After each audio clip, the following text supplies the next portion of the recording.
12 কোটি টাকার গাড়ি কিনে এবার আক্ষেপ প্রকাশ বাদশার। আকাশচুম্বী জনপ্রিয়তা, হিটের পরে হিট গান আর দুহাতে টাকা ওড়ানো, সব মিলিয়ে বলিউডের ব্যাড বয় ইমেজের সঙ্গে র্যাপার বাদশার নাম যেন অবিচ্ছেদ্য।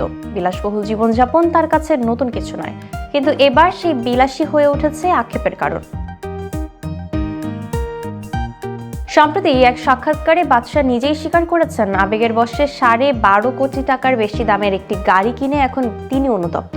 মাত্র 1 মাস আগে হুট করেই তিনি কিনে ফেলেন রোলস রয়েস কুলিনান সিরিজ 2 মডেলের একটি আলিশান গাড়ি, যার বাজার মূল্য প্রায় 12.45 লাখ টাকা। এই গাড়ি কেনার মাধ্যমে মুকেশ আম্বানি, শাহরুখ খান এবং অজয় দেবগনের মতো অল্প কয়েকজন ধনকুবের তারকার তালিকায় নাম লেখান তিনি। তবে কেনার আনন্দ যে খুব ক্ষণস্থায়ী ছিল সেটাও অকপটে জানিয়েছেন বাদশা। গাড়িটি কেনার অভিজ্ঞতা তুলে ধরে তিনি বলেন, ওটা ছিল একেবারেই হট করে সিদ্ধান্ত। মনে হলো আজই কিনতে হবে, এই ভাবনা থেকেই বেরিয়ে পড়ি। কেনার পর কয়েক মিনিট নিজেকে রাজা রাজা লাগছিল, কিন্তু মালিক হওয়ার ঠিক 15 মিনিট পরই সব উত্তেজনা উধাও হয়ে যায়।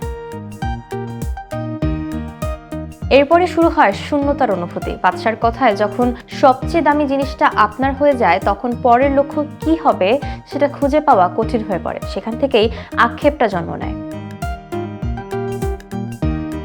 দামি পোশাক, জুতো কিংবা বিলাসবহুল জিনিসের প্রতি দুর্বলতা যে তার পুরনো, সেটাও অস্বীকার করেননি এই র্যাপার। তবে এত বড় অঙ্কের গাড়ি কেনা যে নিছক আবেগতাড়িত সিদ্ধান্ত ছিল তা এখন খোলাখুলিভাবে মানছেন বাদশা। তার এই স্বীকারোক্তি যেন মনে করিয়ে দেয়, অতিরিক্ত উত্তেজনা কখনো কখনো সবচেয়ে বড় তারকাকেও বিপাকে ফেলতে পারে।